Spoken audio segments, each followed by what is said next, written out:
The nature of the mind is it likes to feed on things.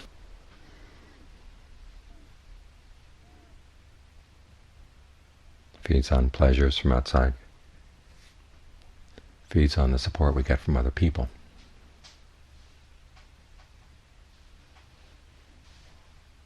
And it can also feed on its own inner qualities.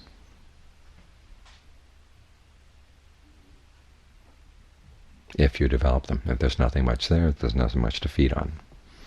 And when there's nothing much inside to feed on, then you go out trying to feed on other people, feed on pleasures of various sorts outside.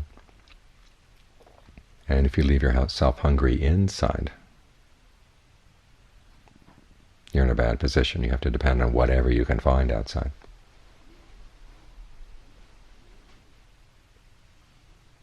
So this is one of the reasons why we meditate, is to develop good qualities inside that the mind can feed on. So it can be independent. It can be, if it's still in a position where it has to feed to some extent outside, at least it has put itself in a position where it can choose.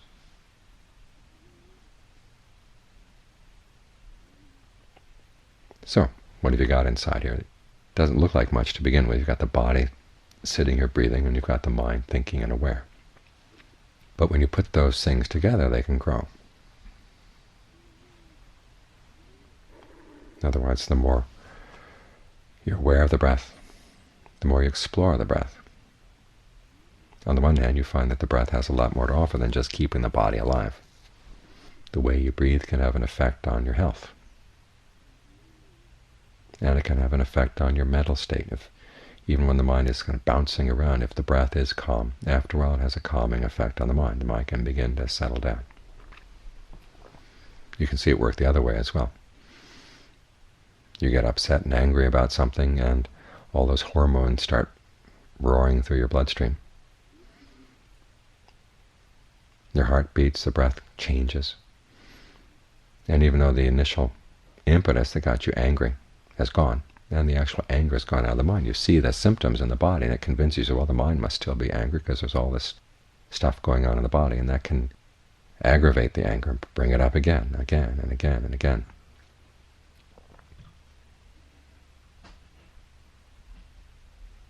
So we're trying to take that principle and turn it around. One, remind yourself that even though there may be the physical manifestations, say, of fear or anger or sorrow or whatever, doesn't necessarily mean that at that moment you've got that same emotion in the mind, that same thought in the mind.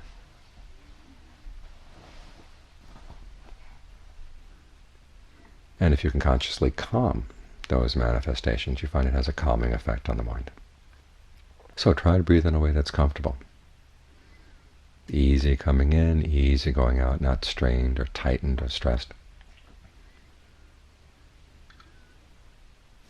And think of the whole body being nourished by the breath. Everybody getting a part. Because the breath is not just the air coming in and out of the lungs, it's the energy flow throughout the body. So think of that. Whole body, all the way out to every pore of the skin, breathing in, breathing out.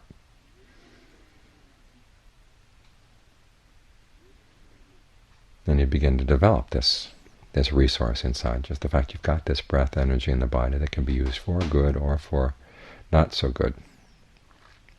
So try to learn how to use it for good effects. Give the mind something good to feed on inside, just this sense of ease in the breathing. It makes it a lot easier to function throughout the day. Instead of having to run around hoping to get praise from this person or a pat on the back from that person or emotional support from somebody else, you can just breathe in, breathe out, and it feels good inside. And carry this sense of well-being around so that you're not out there constantly trying to suck in whatever is out there, hoping that you can feed on it. At the same time, you're developing qualities of mind. Mindfulness, the ability to keep something in mind continually. Alertness, the ability to watch what's actually going on. Persistence, the ability to stick with something. These qualities, as you develop them, can provide food inside the mind. In other words, when disturbing thoughts come into the mind, or disturbing things happen outside, if you're mindful and alert, you can keep reminding yourself, okay, this There's no need to get upset here, getting riled up or whatever by the events outside is not going to accomplish anything. You don't have to get riled up. If you keep reminding yourself of this, it'll change your sense of the possibilities before you. And this way, these thoughts, this ability to keep something very firmly in mind becomes a kind of food for the mind, nourishment for the mind. And it's a protection, because otherwise you go jumping on and feeding on whatever it is out there. And of course, when you start feeding on things outside that are not good, it's going to have a bad effect on the mind. If you feed on things that are toxic, it'll start toxifying the mind. So you have both the breath here as a provider of a sense of well-being, a kind of nourishment, and you've got the thoughts in the mind, these mental strengths that you can feed on. In this way you become more and more independent. You become your own mainstay. There's a saying in the Buddhist teachings, Attahi, Attano, Nattho, the self is its own mainstay.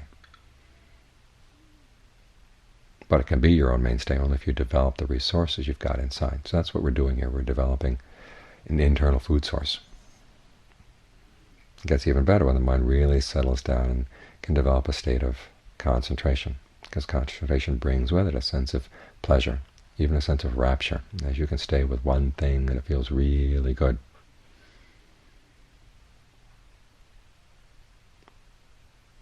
Traditionally, they talk about concentration as being food for a meditator, because it provides that sense of ease inside, a sense of fullness inside. When you have a sense of fullness inside, you're not hungering after things outside. That puts you in a position where you really can be your own mainstay. Now, some people might argue, well, what is this thing about the self being its own mainstay? What happened to the teaching on not self?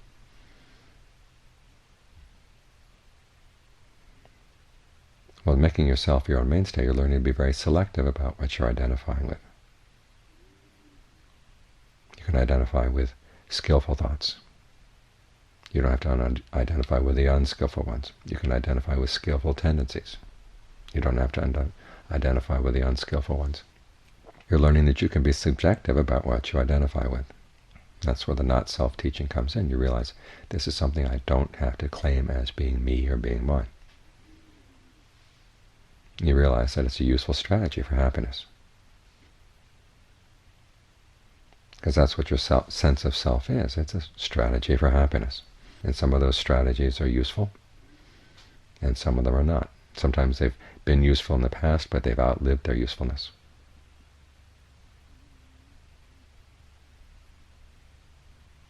And if you have an idea of yourself as being one singular thing, you're going to be in trouble, because everything that comes up in that singular thing is going to be you or yours, and you're stuck with it whether you like it or not, whether it's helpful or not. But if you take the attitude that your sense of self is a series of strategies, and you figure out, well, what's the useful strategy right now? What are not useful strategies right now? And you begin to be more selective. And as the training progresses, you get a greater and greater sense of what is a useful strategy, and more refined sense of exactly what is a good outcome from your actions, from these strategies. So the things that you have to depend on one level of the practice, you begin to realize you can let them go on another one.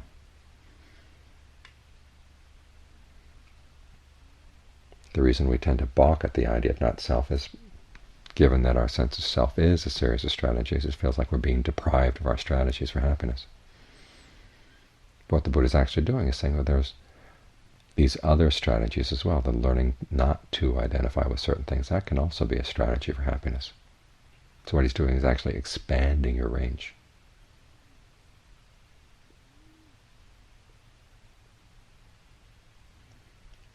And the wider your range, the more you can really be independent. Because it's important to have this ability to choose what is the right course of action at any one particular time, because that really is food for the mind. That enables you to be more and more independent. Because even when there are good things outside, good people outside to depend on, you can't always depend on them. As the chant said just now, I will grow different separate from all that is dear and appealing to me. This happens to everybody. The things we like, the people we like, the ones that we've learned how to depend on, there's going to be separation. Even people who provide healthy nourishment for us.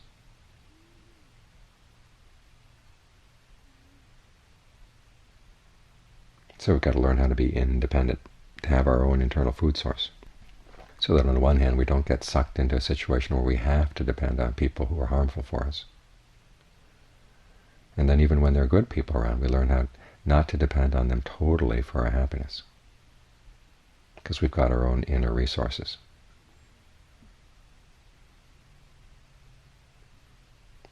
We have a full range of strategies for dealing with any situation, so we really can be our own mainstay.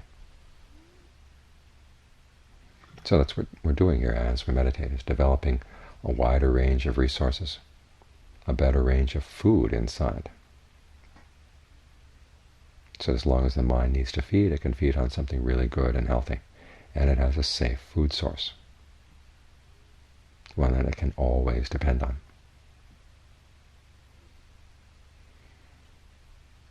When you've got this internal resource, it changes your relationship to the world outside.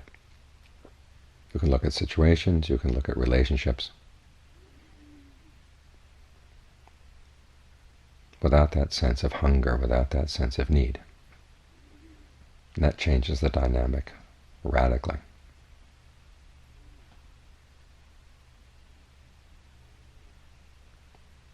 So keep working at this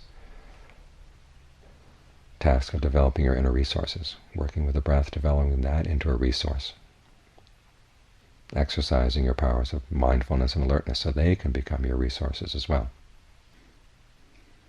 And you'll find that they can take you a lot further than you might think.